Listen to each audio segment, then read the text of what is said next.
আমার ছেলে সন্তান কোনো কথা শোনে না, খুব অবাধ্য, আমাকে কোনো আমল বলে দেন। সন্তান অবাধ্য হওয়া এই যুগের সামাজিক সমস্যাগুলোর অন্যতম। আমাদের সমাজে কমন যে সমস্যাগুলো আছে, কমন যে ক্রাইসিস চলছে ঘরে ঘরে, এর মধ্যে থেকে অন্যতম হলো ছেলে মেয়েরা বাবা মার বাধ্যগত না, তাদের অনুগত না, তাদের কথা শোনে না, বেয়াদবি করে, অ্যারোগেন্সি করে, বেয়ারামি করে এবং অবাধ্য হয়। অনেক বাবা মা আছেন যারা এটা বাইরে বলতে পারেন না, তিনি মানুষের সামনে পারিবারিকভাবে সুখে থাকার অভিনয় করেন। হ্যাঁ, ছেলে মেয়ে নিয়ে অনেক ভালো আছি ভাই, অনেক হ্যাপি ভাই, কিন্তু ভেতরে অনেক ত্রাস, অনেক অশান্তি, অনেক কষ্ট তার, বেচারা বলতে পারেন না। ঘরে ঘরে জনে জনে এই সমস্যা। আমাদের কাছে মানুষ এসে মনের দুঃখের কথা বলেন, মানুষের কষ্টের কথা বলেন। সেই জায়গা থেকে আমাদের অভিজ্ঞতা বলছে যে আজ ঘরে ঘরে যে ক্রাইসিস গুলো আছে, এর মধ্যে অন্যতম একটা ক্রাইসিস হলো এটা যে আমাদের ছেলে মেয়েরা আজ আমাদের অবাধ্য হয়ে যাচ্ছে। ইন্টারেস্টিং বিষয় হলো, আমরা আমাদের বাবা মার যতটা বাধ্যগত ছিলাম, আমাদের ছেলে মেয়েরা আমাদের ততটা বাধ্যগত নয়। অথচ আমাদের বাবা মা আমাদেরকে এতটা সুখে রাখতে পারেন নাই, এতটা ভালো খাবার, আবাসন, পোশাক আশাক, যা প্রয়োজন সেটার ব্যবস্থা এতটা তারা করতে পারেন নাই। এখন আমরা আমাদের সন্তানদের জন্য যতটা করতে পারি, তাহলে হওয়ার কথা ছিল উল্টা। আমার একটা জিনিস খাইতে মন চাইছে, আমার বাবা আমার মা সাথে সাথে সেটা ব্যবস্থা করতে পারেন না, বাট আমার ছেলের জন্য আমি অনেক বেশি পারি, তাদের তুলনায় আমার অ্যাবিলিটি অনেক বেশি, তাহলে আমার সন্তান আমার একটু বেশি অনুগত হওয়ার কথা ছিল না? কিন্তু হচ্ছে উল্টাটা। কারণ কি? আমাদের অনেকে আছেন বাবা মা ছোটবেলা অনেক শাসন করেছেন, কড়াকড়ি করেছেন, কোনো ক্ষেত্রে হয়তো একটু বেশিও করে ফেলেছেন, কিন্তু এমন সন্তান 100-এর ভিতরে একজনও পাওয়া কঠিন হবে যেই সন্তান সেই বাবা মার শাসনকে খারাপ ভাবে নেন, বরং এখন ফিল করেন, মিস করেন, ওটাকে আরো খুবই ভালোভাবে স্মরণ করেন যে বাবা মার শেষ শাসনের কারণে বিপদগামিতা থেকে আমি রক্ষা পেয়েছি, আল্লাহ আমাকে হেফাজত করেছেন। বাবা মার শেষ শাসনকে অত্যন্ত নেয়ামত হিসাবে অ্যাপ্রিসিয়েট করে সন্তান।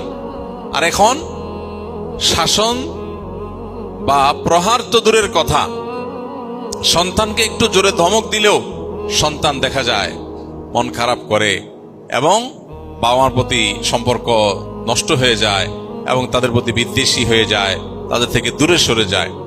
এই সমস্যার কারণ কি ভাইরা আমার? একেবারে মূল এবং প্রধান কারণ যদি এক কথায় বলতে বলেন, তো আমার ক্ষুদ্র দৃষ্টিতে কোরআন এবং হাদিসের যতটুকু ইলম আল্লাহ আমাকে দিয়েছেন তার আলোকে আমি বলবো, এর মূল সমস্যা হলো আমাদের দিনদারিতার কমে যাওয়া। যে যতটা দিন ধারণ করে, যার ভিতরে যতটা দিনদারিতা আছে, সে বাবা মার তত বেশি অনুগত হবে। আমাদের সন্তানকে আমরা দুধে ভাতে রাখার যতটা চেষ্টা করি, তাদেরকে আল্লাহ ভীরু রাখার, মুত্তাকি পরহেজগার বানাবার, আল্লাহর সাথে পরিচিত করাবার চেষ্টা তার ধারে কাছেও আমরা করি না।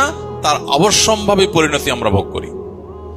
কোন সন্তান যদি আল্লাহর পরিচয় পেয়ে যায়, কেউ যদি কোরআনের আনুগত্য, আল্লাহর নির্দেশের সামনে মাথা নত করার আবশ্যকীয়তা জানে, তাহলে সে কোরআন খুললেই দেখবে যে আল্লাহ মা বাবা সম্পর্কে কত গুরুত্ব দিয়েছেন, নবী আলাইহিস সালাম কতটা গুরুত্ব দিয়েছেন। এই জন্য আমাদের সমাজে এই ক্রাইসিসের মূলে হলো আমাদের পরিবারে আজ দুনিয়ার গুরুত্ব যতটা, দিনের গুরুত্ব তার ধারে কাছেও নাই। আমি সন্তানের মুখে হাসি ফুটাবার জন্য চাকরি বাকরি, ব্যবসা বাণিজ্য, টাকা পয়সা যেভাবে খুশি সেভাবে কালেক্ট করার চেষ্টা করি, কিন্তু সন্তানরে হাসি খুশি রাখতে হবে, তার জন্য বাড়ি ভালো বাসার ব্যবস্থা করতে হবে, ভালো স্কুলের ব্যবস্থা করতে হবে, কিন্তু আমার সন্তানটা যেন আল্লাহ ওয়ালা হয়, নেককার হয়, তার জন্য আমি তার ধারে কাছেও কোনো উদ্যোগ নিতে রাজি না। তো যেমন গাছ লাগাবো তেমন ফল পাবো। আমাদের বাবা মা বা আমাদের পূর্বপুরুষ, তাদের মধ্যে আমাদের মধ্যে এতটা বস্তুবাদ মুখিতা ছিল না, এতটা দুনিয়ার জন্য খাই খাই ভাব ছিল না আমাদের মধ্যে এখন যতটা আসছে। আমরা হয়তো অনেকে নামাজ রোজা পড়ি, লেবাসে পোশাকে মুসলমান, কিন্তু ভেতর থেকে আমরা আখেরাতমুখী না, আমরা দুনিয়ামুখী, আমরা দুনিয়াদার। এর করুণ পরিণতি আমরা ভোগ করছি। এটা হলো অন্যতম বড় কারণ।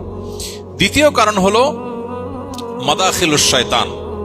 আমাদের জীবনে, আমাদের পরিবারে শয়তানের বিভিন্ন এন্ট্রেন্স আছে, এগুলোকে আমরা ওপেন রেখেছি এবং শয়তান আমাদের জীবনের সাথে মিশে গেছে, আষ্টে পৃষ্ঠে সে আমাদেরকে বেঁধে ফেলেছে।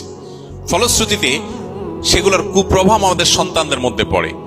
আজকের পৃথিবীকে এমনভাবে ডিজাইন করা হয়েছে, এমনভাবে আজকের সমাজ ব্যবস্থাকে ঢেলে সাজানো হয়েছে যে ছেলে মেয়ে বেয়াদব অ্যারোগ্যান্ট হবেই হবে।